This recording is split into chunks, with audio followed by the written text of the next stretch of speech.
Paradise Lost by John Milton is one of the most ambitious and unsettling epics in English literature. With its grand cosmic scale, morally complex characters, and radical ideas about free will, rebellion, and human nature, the poem continues to fascinate and disturb readers. Today we'll explore 20 of the weirdest, most intriguing facts about Milton's masterpiece, from its unusual narrative choices to its strange literary and theological experiments. Let's go. Fact 20. Satan as sympathetic hero. One of the weirdest facts of Paradise Lost is Milton's depiction of Satan. Though traditionally the villain, he is presented with intelligence, eloquence, and charisma, often evoking sympathy despite his rebellion against God. Readers are drawn into his internal struggles, ambitions, and frustrations, creating a strange tension between admiration and moral judgment. The weirdness lies in this deliberate ambiguity. Milton crafts a character who is morally reprehensible, yet psychologically compelling. Satan's speeches, filled with rhetorical brilliance and philosophical reflection, invite readers to empathize with a figure who embodies pride, rebellion, and tragic flaw. This duality challenges traditional notions of heroism and villainy, making Paradise Lost a psychologically complex and morally unsettling text.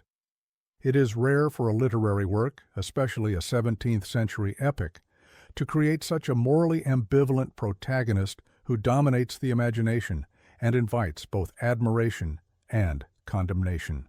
Fact 19. Blank verse. Experimentation. Milton chose to write Paradise Lost entirely in blank verse, abandoning rhyme for unrhymed iambic pentameter. This unusual choice was controversial at the time, as rhyme was considered the proper form for epic poetry. Milton argued that blank verse allowed greater flexibility, dignity, and freedom of expression, but it also created challenges for rhythm, comprehension, and memorability. The weirdness lies in how this formal experiment shapes the reading experience. The poem's long, flowing sentences mirror the vast cosmic scope of the story, but also make it psychologically demanding. Readers navigate complex syntax, embedded clauses, and extended metaphors, producing a disorienting yet mesmerizing rhythm. Milton's formal innovation contributes to the poem's otherworldly quality, emphasizing the grandeur and complexity of the themes, while simultaneously forcing readers to grapple with unusual linguistic structures rarely seen in epic poetry before his time. Fact 18. Radical political ideas. Milton's personal political beliefs subtly permeate Paradise Lost. A supporter of the English Commonwealth and critic of monarchy, Milton infuses his narrative with ideas about liberty, authority, and rebellion. Satan's insurrection against God can be read as a complex reflection on tyranny, freedom, and personal ambition, making the poem strangely political as well as theological. The weird aspect is the interplay between religious epic and political allegory. Readers are confronted with the uneasy question: is Satan's rebellion morally reprehensible, or does it reflect a legitimate desire for freedom against absolute authority? Milton's embedding of radical political thought within a biblical framework creates intellectual tension, giving the poem multiple layers of meaning. The reader experiences both the cosmic battle of good and evil and the human struggle over power, governance, and personal autonomy, making the text unusually rich and psychologically provocative for a 17th-century epic. Fact 17. Cosmic scale ambiguity. Paradise Lost operates on an immense cosmic scale, describing battles between angels, the creation of the world, and the fall of humanity. Yet Milton deliberately leaves many aspects ambiguous, such as the nature of Satan's army, the geography of heaven, and the mechanisms of divine intervention. This ambiguity is weird because it defies the conventional expectation of epic clarity. Readers are simultaneously awed and disoriented, forced to imagine vast, incomprehensible spaces and events. Milton's choice emphasizes the limits of human understanding and mirrors the psychological tension of awe, fear, and fascination with the divine. The cosmic scale and lack of resolution for certain details create a sense of both grandeur and unease, making the epic a uniquely immersive and mentally demanding experience. Fact 16. Complex female figures. Although women are not central in classical epics, Milton gives Eve a significant and psychologically complex role. Her curiosity, reasoning, and emotional depth make her a strangely ambiguous figure, both sympathetic and culpable in the fall of humanity.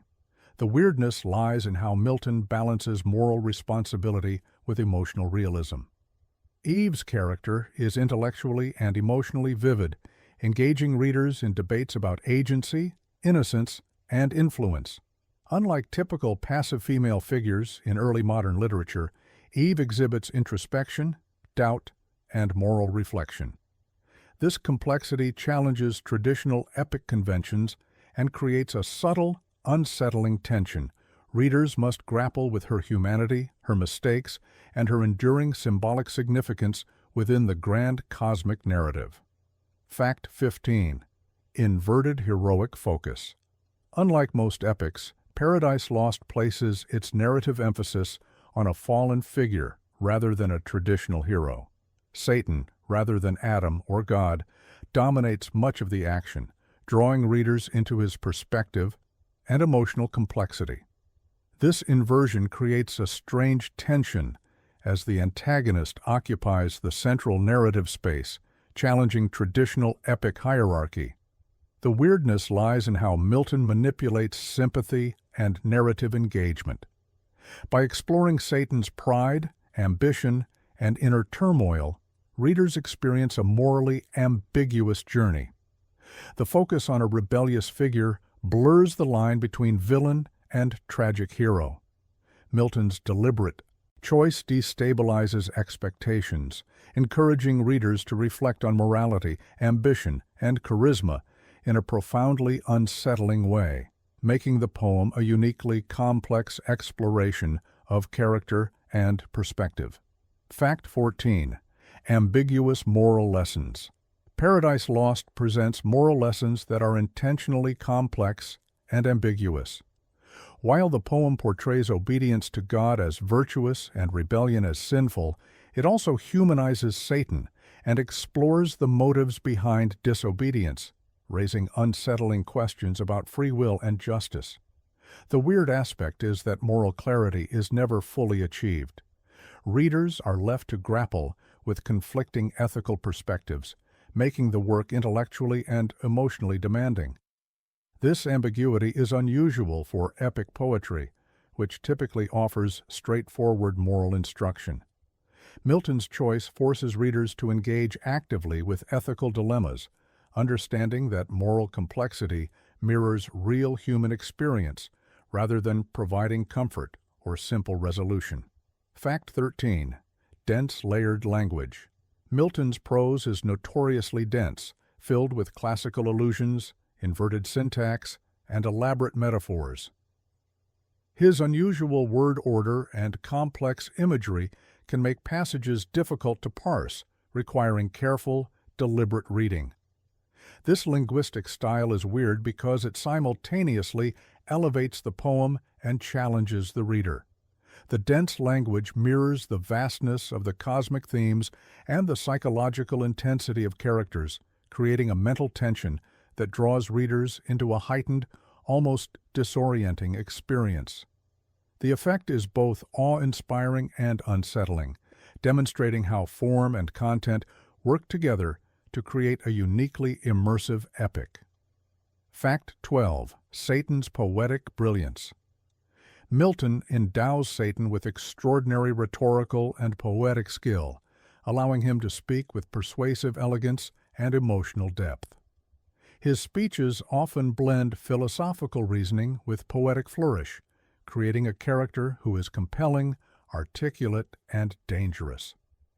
The weirdness is that literary brilliance is associated with evil.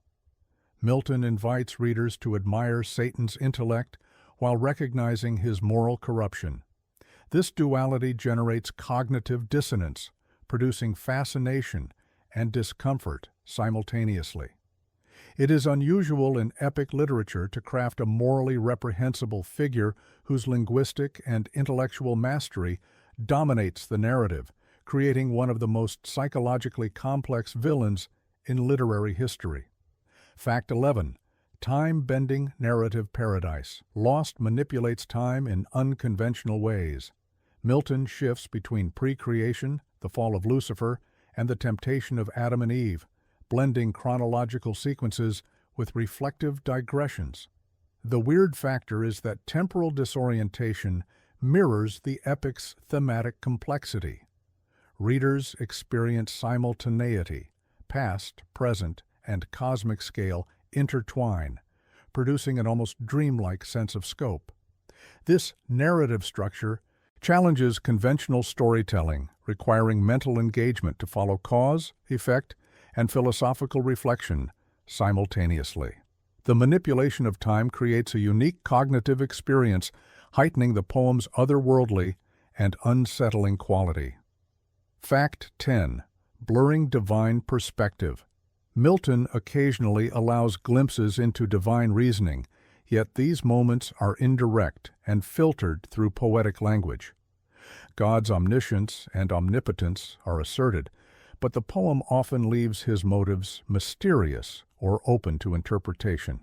The weirdness is the tension between omnipotence and human-like emotion. Milton presents God's plan as perfect, yet allows ambiguity in moral and psychological terms. Readers are left pondering the limits of understanding divine action, experiencing both awe and uncertainty. This subtle ambiguity creates a strange, intellectually challenging atmosphere, emphasizing that even within a supposedly perfect cosmic order, perception and interpretation remain complex and unsettling. Fact 9. Hell's detailed geography. Milton invests considerable attention in depicting hell, imagining a vast, fiery, chaotic realm with its own geography, hierarchy, and torment. The description is both imaginative and terrifying, blending myth, classical references, and symbolic meaning. The weirdness lies in the specificity applied to a non-physical realm. Hell is depicted almost like a real place, complete with mountains, lakes, and architectural structures. This detailed visualization of suffering and chaos creates a psychologically intense experience, blending theological allegory with imaginative world-building, producing a strange combination of horror, fascination, and philosophical reflection. Fact 8. Eve's intellectual depth. Eve is portrayed as intellectually curious, emotionally expressive, and morally reflective. Milton gives her reasoning skills, personal agency, and the capacity for doubt, qualities that make her psychologically complex. The weird aspect is that she challenges gender expectations of the 17th century. Rather than being purely passive, she engages in debate, reflection, and decision-making, highlighting themes of responsibility, autonomy, and moral complexity. This unusual depth allows readers to explore the interplay of knowledge, temptation, and choice, making Eve a strangely modern and intellectually provocative character within a classical epic framework. Fact 7. Blending classical mythology. Milton incorporates classical mythology alongside biblical narrative, invoking figures such as the Titans, chaos, and allegorical personifications. This unusual fusion creates a hybrid mythos, blending Judeo-Christian theology with Greco-Roman storytelling. The weird factor is how seamlessly these traditions coexist. Readers encounter a poem that is simultaneously biblical, philosophical, and mythological. Milton's blending of traditions produces an epic that defies simple categorization, offering rich layers of symbolic meaning and imaginative complexity that challenge conventional narrative boundaries and create a profoundly unusual literary experience. Fact 6. Philosophical digressions. Throughout the poem, Milton interjects long philosophical digressions about free will, fate, knowledge, and morality. These passages sometimes interrupt narrative flow, yet they are central to the poem's thematic depth. The weirdness is that narrative and philosophical reflection are inseparable. Readers are forced to engage with abstract reasoning while following the story, creating a mentally immersive experience. This combination of narrative, argument, and allegory produces a strange, intellectually challenging reading rhythm that heightens the epic's psychological and imaginative impact. Fact 5. Satan's psychological realism. Milton presents Satan with human-like psychology, ambition, envy, pride, and doubt. Though supernatural, he is motivated by recognizable human emotions, making him relatable yet terrifying. The weird factor is that evil is rendered psychologically credible. Milton transforms a cosmic villain into a character whose internal conflict mirrors human experience. This blend of theology, narrative, and psychological insight produces a morally unsettling tension, compelling readers to consider the nature of rebellion, desire, and conscience. Fact 4. Cosmic allegorical layers. The poem operates on multiple allegorical layers simultaneously: spiritual, moral, political, and philosophical. Actions of angels and humans symbolize broader themes of authority, free will, and temptation. The unusual aspect is the density of meaning. Readers navigate literal events, theological symbolism, and philosophical reflection simultaneously. This layering creates a strange reading experience where narrative, allegory, and existential inquiry intermingle, producing a complex psychological and intellectual landscape. Fact 3. Innovation. In epic form, Milton redefines the epic genre, blending classical structure, biblical narrative, and theological argument. He experiments with narrative voice, time, and character focus in ways that were revolutionary for 17th century literature. The weird factor is that the poem is epic yet deeply introspective. Milton prioritizes thought, argument, and moral tension alongside action. This unusual combination produces a reading experience that is intellectually demanding, psychologically complex, and aesthetically striking, influencing centuries of literature. Fact 2. Free will obsession. The poem obsessively explores free will. Characters act, rebel, and choose within a divinely preordained universe, creating tension between autonomy and cosmic order. The weirdness lies in the philosophical paradox. Readers are confronted with the unsettling question: how can humans exercise genuine freedom if destiny is absolute? Milton presents this tension vividly, making the exploration of free will both intellectually provocative and morally disorienting, a central source of the poem's psychological power. Fact 1. Humanity reflected eternally. At its core, Paradise Lost reflects humanity's eternal struggles: pride, temptation, ambition, and moral responsibility.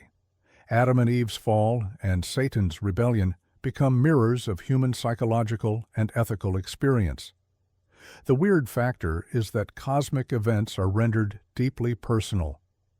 Milton transforms grand theological and cosmological conflict into intimate reflection on human nature. Readers encounter an epic where the universe itself resonates with the inner life of consciousness, creating a profoundly unsettling yet intellectually illuminating experience.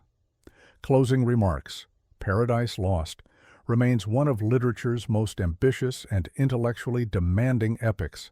It offers no easy answers and provides no comfort. The poem forces readers to confront difficult truths about rebellion, free will, and human nature. Whether you find it inspiring or unsettling, Milton's refusal to simplify his vision stands as a remarkable achievement in English literature. It is a work that demands something from its readers, not mere entertainment, but deep engagement with some of the most profound questions about morality, choice, and cosmic order. If you've watched this entire video, you've explored 20 of the weirdest and most fascinating aspects of this literary masterpiece.